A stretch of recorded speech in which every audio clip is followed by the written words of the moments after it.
So hello friends, welcome all of you. In this lecture, we want to discuss about the section second of fundamentals of physical chemistry 210, that is CHP 210, right? In the semester second and the section first. Section first is related with the spectroscopy, while the section second is related with the nuclear chemistry, right? In this section first, we want to discuss about the spectroscopy.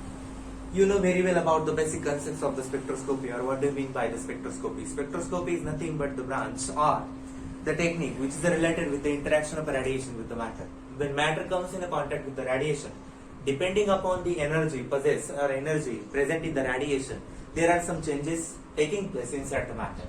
Like high energetic radiation, like X-ray radiation, when comes in contact with the matter, there are some changes. Which changes? When X-ray radiation comes in contact with the matter, the inner electron is ejected from the matter. When UV visible or visible radiation comes in contact with the matter, there are some changes. Which changes are taking place? There are electronic changes are taking place. That means there is excitation and de-excitation of electron taking place inside the matter. When radiation or IR radiation comes in contact with the matter, there are vibrational changes taking place inside the matter, right? And when microwave radiation comes in contact with the matter, there are rotational changes are taking place inside the matter, right?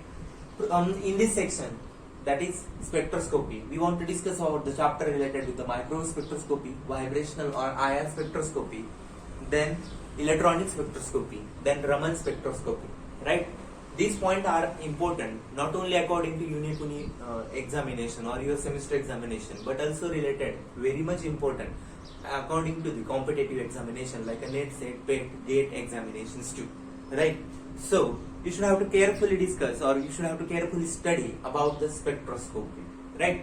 From today's lecture, we will going to discuss about the micro rotational spectroscopy or microwave spectroscopy. As I already stated that when the microwave radiation comes in contact with the matter, there are rotational changes are taking place. That is, molecule undergo rotation. Okay. Before to start actual topic, I would like to just recall you the basic concepts of the radiation or basic concepts related with the spectroscopy. Right? You should have to think about the radiation, properties of radiation, electromagnetic radiation, the spectrum, regions of a spectrum, their wavelength, the characteristics including wavelength, wave number, energy, right, of the radiations, different units and interconversion of the units of wavelength, right? Then units of frequency. Then what is the relationship between energy, frequency, wavelength and wave number, right? You should have to recall these all basic concepts, right? Then one point, that is Fourier transform spectroscopy, FTIR, right? You should have to think about the FTIR too. Okay.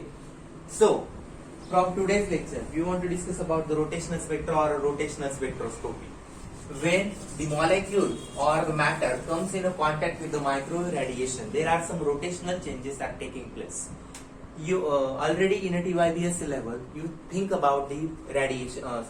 You think about the principal axis or rotational different axis of rotation of the molecule, right? I will not explain that topic here because you already studied about that. There are three main principal axes of rotation, right? And if molecule has a moment of inertia, then it will rotate, right? That means molecule should be polar in nature, right? Having some polarity, right? When the molecule having some moment of inertia, that is I should not be equal to 0, then molecule undergo the microwave spectroscopy or rotation, right? If you want to think about the moment of inertia, right? We are here, we think about the rigid. In this spectroscopy, we want to think about the rigid molecule, non-rigid molecule and isotopic substitution. These 3 points are important in this chapter, right? If you think about the rigid molecule or rigid diatomic molecule, if I say the molecule which is a linear in nature, right? Molecule is linear in nature. For example, CO2, right? It is a linear in nature. Or CS2, it is also linear in nature, right? We are here only think about the moment of inertia. Suppose, diatomic molecule CS. They are the triatomic molecule, right? Here we consider about the diatomic molecule CS, let's say, take a hypothetical example of the diatomic molecule. Suppose AB is a linear diatomic molecule, right? Suppose A is a heavier one and B is a lighter one. Then this is A and this is the B. And this is the radius of this molecule. Radius is nothing but the difference between the center of the two atoms which are joined or bonded with each other. It is also called as a bond length, right? Suppose this is the radius of this molecule, right? If I want to balance this molecule, say suppose this is the center of gravity of this molecule at point C, right? From this center of gravity, this distance of a molecule or first molecule is r1 and this distance is r2, right? And suppose r0 is nothing but the radius of this molecule. This is called as r0. So from this figure I can show that r0 is equal to r1 plus r2, right? R0 is equal to r1 plus r2. And at this center of gravity, I can say that I am balancing this molecule. Therefore, m1 r1 is equal to m2 r2. What is m1 and m2? Let's say m1 is the mass of this molecule atom first in this molecule, and m2 is equal to mass of this atom in this molecule, right? Second atom, right? m1 is equal to mass of this atom, m2 is equal to mass of this atom of this molecule, r1 is equal to distance of this m1 center, right? From this center of gravity. R2 is equal to distance of this atom from the center of gravity, while R0 is equal to bond length or bond between, or difference or distance between the center of these atoms, right? So at the center of gravity I can say that m1 r1 is equal to m2 r2, so that I can balance this molecule, right? Suppose I think about the moment of inertia of this molecule, and moment of inertia is calculated by using the formula mass of the molecule and square of the radius, right? So I can write here I is equal to, right, this moment of inertia of this total molecule, I is equal to m1 r1 square plus m2 r2 square, right? Okay. On rearrangement, okay, I can also write this as I is equal to m1 r1 into r1 plus m2 r2 into r2, right? Okay, so I can here, okay, using this equation m1 r1 is equal to m2 r2, by putting any one value, right?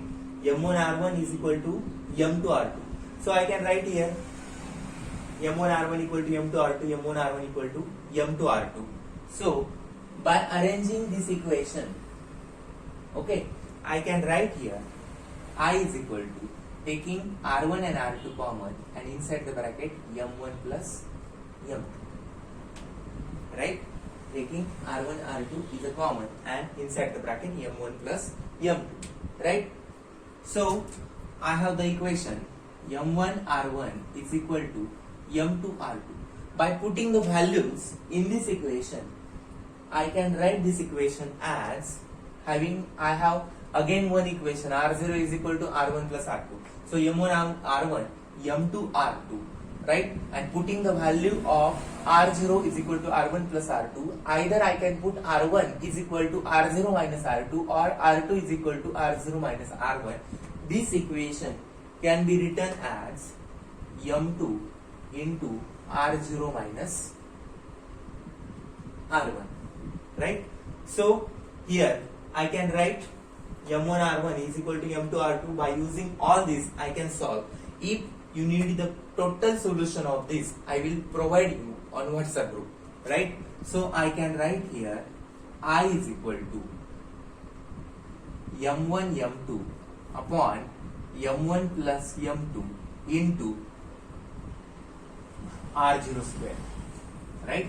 This is the formula for moment of inertia of linear diatomic molecule. So I can write here I is equal to m1 m2 upon m1 plus m2 into r0 square. What is this m1 m2? Which is called as a reduced mass. This is called as reduced mass. What is the reduced mass? Reduced mass of a molecule is nothing but the ratio of product of masses of molecule divided by sum of total masses of molecule, or you can say that total mass of the molecule, right? Which is equal to m1 m2 upon m1 plus m2. So I can write the moment of inertia is equal to mu into r0 square. This is the formula for moment of inertia of the linear diatomic molecule, right? By using this formula, we can calculate the moment of inertia of the linear diatomic molecule, right? So, sometime in university exam, this formula or this derivation will be asked, right? So, in next lecture, we will think about the other topic.